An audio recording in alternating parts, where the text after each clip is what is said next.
जी हाँ, बैंड तो बजकर रहेगा। खास कार्यक्रम में एक बार फिर से आपका स्वागत है। मैं हूं आपके साथ अतुल प्रताप सिंह। यूपी के सबसे बड़े सियासी परिवार में एक दूसरे का बैंड बजाने का सिलसिला थमने का नाम नहीं ले रहा। पार्टी में विरासत की जंग हार चुके चचा 15 दिन के बाद आज बागी तेवर के साथ चुनावी मैदान में है। 11 मार्च को नई पार्टी बनाने के ऐलान के साथ ही चाचा ने भतीजे खिलाफ बगावत का झंडा भी बुलंद किया। इस बार विधानसभा चुनाव में कुछ नेता ऐसे हैं जो कि धर्म की आड़ में अपनी सियासी रोटियां सेक रहे हैं, धर्म के नाम पर लोगों से वोट मांग रहे हैं, समुदाय विशेष के खिलाफ लगातार जहर उगल रहे हैं। ऐसे में हमारा और आपका फर्ज है कि धर्म के नाम पर वोटों का ध्रुवीकरण कराने वालों का मिलकर बैंड बजाएं।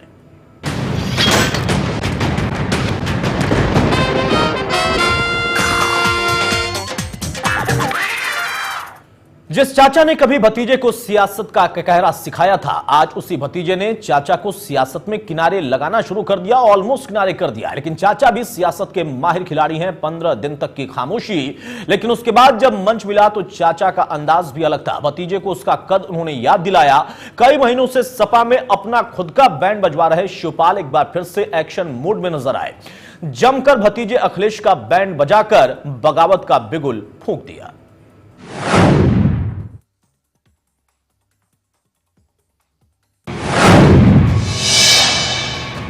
अखिलेश का बैंड बजा रहे शिवपाल,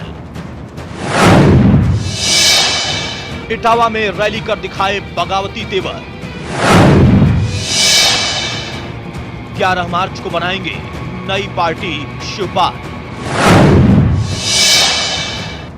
नेताजी के सहारे अखिलेश पर शिवपाल वार।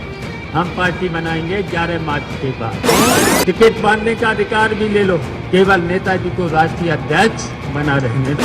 समाजवादी पार्टी में भी भितरघात करने वाले कुछ लोग हैं। समाजवादी पार्टी में वर्चस्व की जंग हार चुके शिवपाल सिंह यादव 15 दिन बाद इटावा में ऐसे गरजे कि मुख्यमंत्री अखिलेश यादव का जमकर बैंड बजा दिया। साइकिल सिंबल पर नामांकन करने के बाद शिवपाल के बोल बगावती दिखे। शिवपाल ने रैली के मंच से सीधा ऐलान कर दिया कि 11 मार्च की तारीख के बाद वो अलग पार्टी बनाएंगे। यानी 11 मार्च के बाद अखिलेश के चाचा बैंड बजाने के लिए तैयार हैं। हम पार्टी बनाएंगे 11 मार्च के बाद। रैली के मंच से अखिलेश यादव को कोसने वाले शिवपाल ने नेताजी की शान में कसीदों की झड़ी लगा दी। शिवपाल ने कहा कि वो जो कुछ भी हैं नेताजी की वजह से हैं, लेकिन आज उन्हीं लोगों ने नेताजी को अपमानित करने का काम किया है। रैली में शिवपाल के हर बोल में मुलायम थे। शिवपाल ने आरोप लगाया कि समाजवादी पार्टी में भी भितरघात करने वाले कुछ लोग हैं, उनसे सावधान रहने की जरूरत है। हम केवल गलत काम करने से रोक रहे थे, गलत काम का विरोध कर रहे थे, तब नेताजी को भी हटा दिया गया। भी है, संपत्ति भी है, सब कुछ है। वही लोग और उन्हीं की साजिश से हमने इसलिए कई बार कहा आपसे, हम जानते हैं कि समाजवादी पार्टी में भी भितरघात करने वाले कुछ लोग हैं, उनसे सावधान रहने की जरूरत है। सपा में त्याग की मूर्ति बनने की कोशिश में लगे शिवपाल ने कहा कि जो चाहे मुझसे ले लो, लेकिन नेताजी का अपमान बर्दाश्त नहीं कर सकते। मरते दम तक नेताजी के साथ रहेंगे और उनका ही आदेश मानेंगे। उन्होंने कहा कि मेहरबानी हो गई कि टिकट दे दिया, नहीं तो फिर निर्दलीय ही चुनाव लड़ना पड़ता।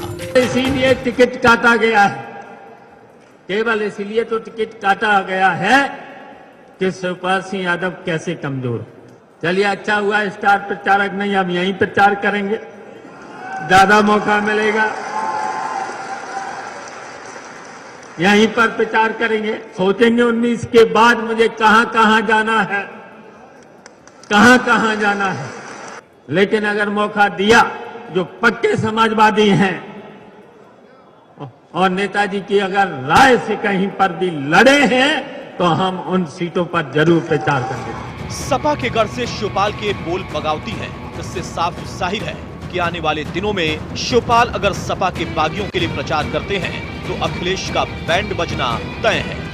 वहीं नेताजी की नाराजगी पर भले ही अखिलेश अभी खामोश हों, लेकिन अगर मुलायम शिवपाल और बागी नेताओं के साथ खड़े हो जाते हैं तो अखिलेश के लिए यूपी फतह करना मुश्किल हो जाएगा। Bureau report, India news. जी हाँ, तो बड़े दिनों तक खामोश रहे, लेकिन उसके बाद जब मंच पर आए तो बहुत कुछ कहा और सीधे तौर पर कह दिया कि बगावत भी है और साथ ही साथ बैंड भी बजाने की तैयारी। हमारे साथ इस वक्त सीधे लखनऊ से वरिष्ठ पत्रकार हेमंत तिवारी जी जुड़े हैं। स्वागत है हेमंत जी आपका। बड़े लंबे समय के बाद, खामोशी के बाद एक बार फिर से शिवपाल गरजे, आप उसको कैसे देखते हैं? इतने लंबे समय तक खामोश रहने के बाद की सुनामी है या सिर्फ और सिर्फ एक हवा बनाने की बात है?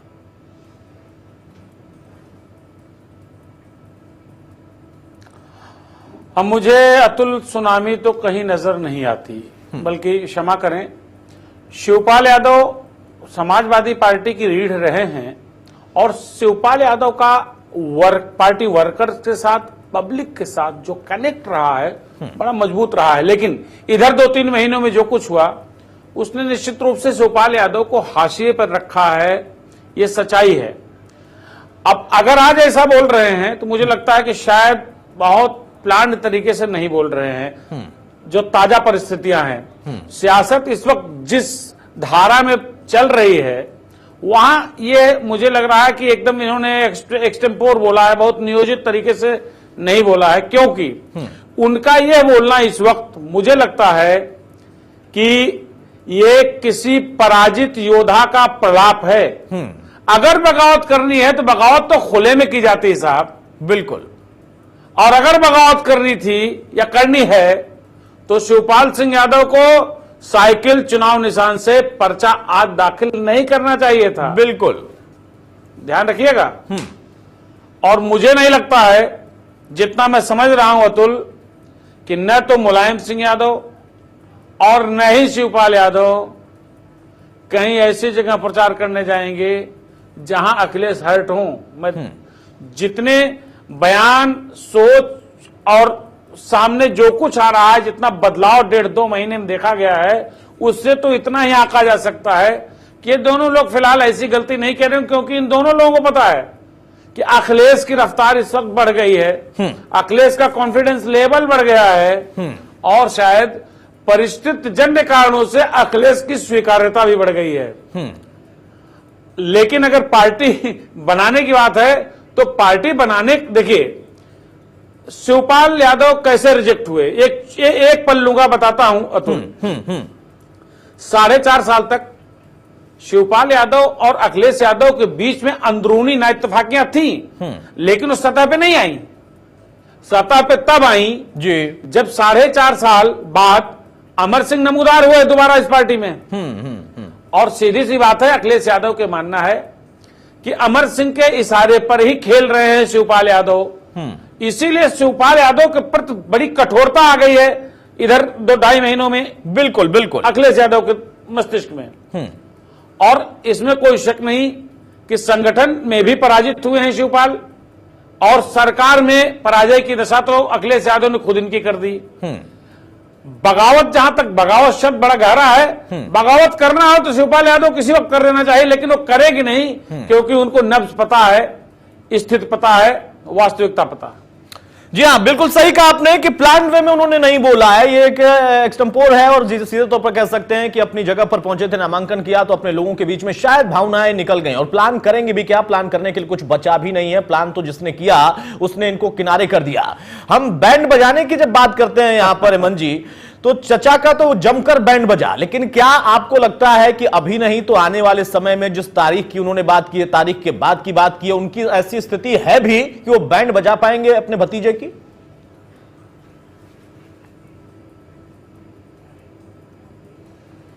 हाँ, देखिए, मुझे तो नहीं लगता है अतुल।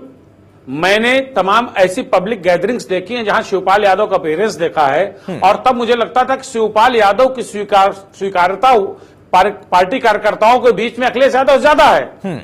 लेकिन जो परिस्थितियां बनी उसमें शिवपाल यादव हाशिए पे चले गए, इसमें कोई शक नहीं। बल्कि मैं बैंड बजाने वाली बात पर एक पंक्ति जरूर करना चाहूंगा। शिवपाल यादव का बैंड बजाने में तो सबसे बड़ा रोल अमर सिंह का है साहब। अमर सिंह की सलाह से, अमर सिंह के हिसाब से, अमर सिंह के कहने पर तो शिवपाल यादव अपना बैंड खुद बजा चुके हैं। 4.5 साल तक शिवपाल यादव ने यह बातें सार्वजनिक रूप से क्यों नहीं कही जो अब कह रहे हैं? या अखिलेश यादव ने कोई ऐसा एक्ट सार्वजनिक रूप से क्यों नहीं किया जो आज सामने आ रहा है? बिल्कुल। तो बैंड तो अमर सिंह पहले इनका बजा चुके हैं, लेकिन मुझे नहीं लगता है कि शिवपाल यादव अखिलेश यादव को पॉलिटिकली परास्त कर पाएंगे, चाहे चुनाव के दौरान चाहे चुनाव के बाद। चलिए दूसरे रिपोर्ट पर हम जाएं, उसके पहले मैं चाहूंगा हेमंत जी बहुत छोटी सी एक टिप्पणी इसी पर हो जाए। ठीक है, अच्छी बात है कि स्वीकार्यता ज्यादा बढ़ गई है, परिस्थिति जन्य जो भी इस वक्त स्थिति है उसकी वजह से भी अखिलेश को ज्यादा फायदा है, लेकिन शिवपाल का कहीं ना कहीं किसी एक कोने में तो जरूर एक तबका है, उनको लोग जानते हैं समझते हैं, और नेताजी भी खुलकर अपनी बात कह चुके हैं कि प्रचार करने नहीं जाऊंगा। इन तमाम परिस्थितियों में क्या लगता है कि हां, एक ग्रामीण जो कार्यकर्ता है जो कि साइकिल को समझता तो है लेकिन वो जुड़ा है नेताजी से, और उस तक भी जानकारी पहुंच गई कि साइकिल से वो अलग हो गए, वो अलग मसला है कि कैसे बाप बेटे ने अपने आप को टैकल किया था, कुछ भी थोड़े से भी बगावती सुर क्या इस गठबंधन के बैंड बजाने की दिशा में आगे बढ़ रहे हैं?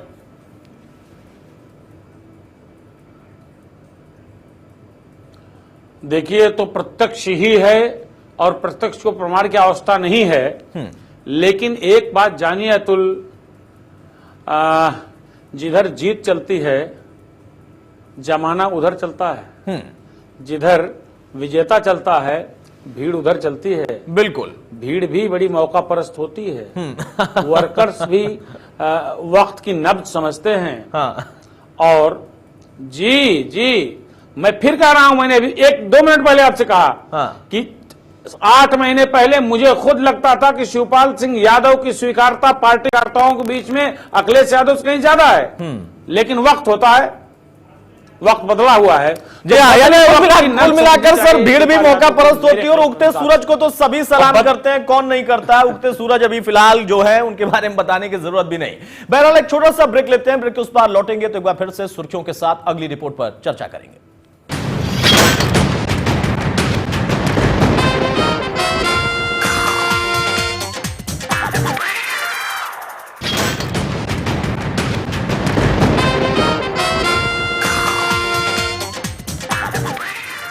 चलिए ब्रेक के बाद बैंड तो बजेगा में, ये बात एक ऐसे नेता की जो कि ऐसी पार्टी का टिकट पर चुनाव लड़ता है जो कि सर्व समाज की बात करती है, लेकिन उसके उलट नेताजी धर्म के नाम पर वोट मांगकर लोगों को भड़काने में लगे हैं। यानी नेताजी अगर चुनाव जीत गए तो धर्म के नाम पर जनता का बैंड बजना पूरी तरह से तय है। वोट के लिए जनता का बैंड बजा रहे नेता, धर्म के नाम पर वोट मांग रहे नेता, वोटों के ध्रुवीकरण में जुटे हैं प्रत्याशी। यूपी विधानसभा चुनाव में इस बार कुछ ऐसे नेता चुनावी मैदान में ताल ठोक रहे हैं जो वोटों के ध्रुवीकरण में माहिर हैं। धर्म के नाम पर सियासत कर लोगों को बांटने का काम करने वाले ऐसे नेता लोगों को भड़काने में लगे हैं। ऐसे प्रत्याशी जनता से धर्म के नाम पर वोट मांगकर जनता का ही बैंड बजा रहे हैं। वोटों के लिए नेता क्या न करें, कब होता है। कुछ ऐसा ही कारनामा मेरठ दक्षिण विधानसभा से बीएसपी प्रत्याशी हाजी याकूब कुरैशी ने किया। विवादित भाषण देने में माहिर हाजी याकूब ने एक बार फिर से सहर उगला। एक सभा के दौरान हाजी याकूब ने लोगों से संघ के लोगों से सावधान रहने की नसीहत दी। वोटों के ध्रुवीकरण में माहिर हाजी याकूब इस बयान के जरिए समुदाय विशेष के वोटरों को लुभाने की कोशिश में लगे हैं। हाजी याकूब के इस भड़काऊ बयान का एक वीडियो सामने आया जिसमें हाजी याकूब खुद को वोट देने की अपील करते हुए समुदाय विशेष को भड़काने की कोशिश कर रहे हैं। ऐसे में बड़ा सवाल यह है कि जो बीएसपी सर्वजन हिताय सर्वजन सुखाय का नारा बुलंद करती है, उसी पार्टी के प्रत्याशी वोट पाने की चाहत में धर्म के नाम पर सहर उगल रहे हैं। अब ऐसे में सवाल ये कि जो नेता वोट मांगने के लिए जनता को बांट रहे, वही नेता अगर चुनाव जीत गए तो फिर अपने क्षेत्र का विकास कैसे करेंगे, ये वाकई सोचने वाली बात है। कहीं ऐसा ना हो कि माननीय बनने के बाद यही नेता धर्म की आड़ में जनता का बैंड बजाने लगे। Praveen, Meerut, India news. जी हाँ, एक बार फिर से रुक करते हैं वरिष्ठ पत्रकार हेमंत जी का। हेमंत जी कहते हैं कि वक्त के साथ बहुत लोग बदल जाते हैं, बहुत सारे राजनीतिक दलों को, उनके नेताओं को भी हमने बदलते देखा है, लेकिन कुछ ऐसे माननीय हैं जो कि बदलने को तैयार नहीं, और शायद इसके पीछे वजह भी यही है क्योंकि उनका कोई और आधार नहीं। यही वो बातें हैं जिसको कहकर वो मूर्ख बनाते हैं, गुमराह करते हैं, भावनाओं को भड़काते हैं, और इनसे वाकई हमारा और आपका फर्ज है कि जनता को थोड़ा सतर्क कर दें ताकि जनता इनका बैंड बजाए, कम से कम इनके इन छिछली बातों में ना फंसे। ये दो चार जो छिछली बातें करते हैं उससे इनका तो फायदा होगा, पलट कर ये फिर जनता का बैंड बजाएंगे।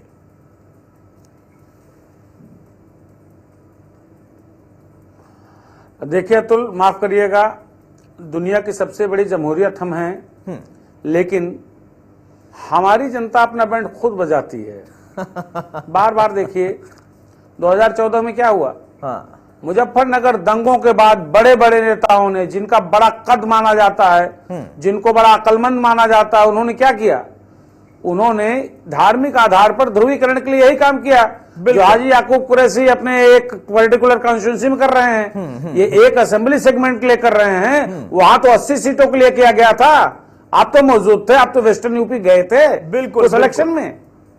वहां अमित शाह थे, वहां आजम खां थे। ये तो बहुत छोटे किरदार हैं। तो मजहब के नाम पर लोगों को भड़का करके वोट की खरीद फरोख्त में कहूंगा, वोट लूटने की कोशिश खाली सियासी अक्लमंदी नहीं करते हैं, सियासी जाहिल भी करते हैं। और आपने खुद बताया, इन जनाब का इतिहास किसी से छिपा नहीं है। कार्टूनिस्ट का सर कलम करने पर इनाम देने का ऐलान करने वाले यही जनाब हैं। और खाली यही नहीं है, अभी भारतीय जनता पार्टी के राष्ट्रीय सचिव विधूड़ी जी ने क्या किया? इधर ये बोल रहे हैं, उधर वो बोल रहे हैं। 2014 में एक तरफ अमित शाह बोलते थे, उसका जवाब आजम साहब देते थे। उसके बाद क्या परिदृश्य बना आपने देखा, कम्युनल पोलराइजेशन हुआ, और फिर उसी की कोशिश हो रही है।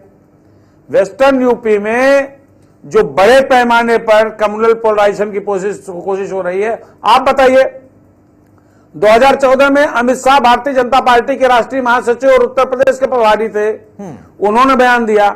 2017 में भारतीय जनता पार्टी के अध्यक्ष हैं, उनको बड़ा कामयाब अध्यक्ष माना जाता है, और उत्तर प्रदेश में इलेक्शन मैनिफेस्टो जारी करने के तुरंत बाद उन्होंने जो बात बोली, याद करिएगा, बिल्कुल, उसमें बिल्कुल उन्होंने भी मेंशन किया कि पश्चिमी उत्तर प्रदेश में पलायन। तो आप देखिए, मुस्लिम वोटों पर दावेदारी, कब्जेदारी के लिए सपा और बसपा में बड़ी जंग है। बसपा के लोगों को अब लगता है कि इसमें अखिलेश यादव मामला मार रहे हैं, तो अपने लोकल लेवल पे ही वो अपना इस तरह की बात कर रहे हैं। और जहां तक हाजी याकूब की बात है, ये किसी वक्त कुछ भी कह सकते हैं, कुछ भी कर सकते हैं, सीट जीतने के लिए किसी हद तक जा सकते हैं, हिंदू मुसलमान दंगा करा सकते हैं। माफ कीजिएगा, बहुत गंभीर बिल्कुल बात बोल रहा हूं। कहीं ना कहीं सत्य है। ये एक व्यक्ति की बात आप नहीं कर रहे हैं, इतने नंगे और इतने गंदे हैं।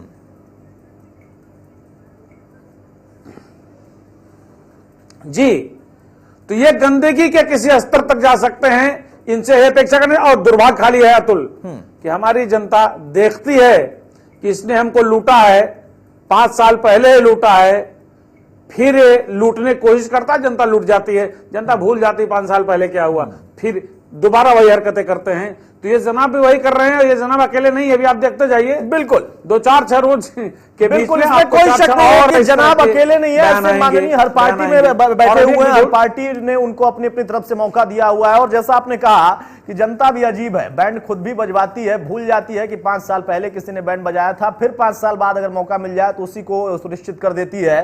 तो हम किसको दोष दें, इनको दें या जनता को दें, या फिर हम क्या कहें कि कैसे किसको सतर्क कर सकते हैं? बहरहाल जनता है, जनता जनार्दन समझदार भी है, हमारा जितना काम था वो हमने किया। बाकी ऐसे ही सिर्फ हाजी याकूब नहीं बल्कि तमाम जो माननीय है उनके लिए खुद तय करे जनता के उससे क्या करना है। बहरहाल हेमंत जी, बहुत शुक्रिया हमारे साथ जुड़ने के लिए। तो कुल मिलाकर बैंड बजना तय। आपने देखा किस तरीके से सियासतदान अपने अपने मुनाफे के लिए आपस में भी भिड़ते हैं, भिड़ाते भी हैं, चर्चा बगावत भी कर रहे हैं, लेकिन तेवर वो नहीं है। अब देखना होगा कि किसका कौन बैंड बजाएगा और जनता किसका बैंड बजाने के लिए तैयार है। नमस्कार।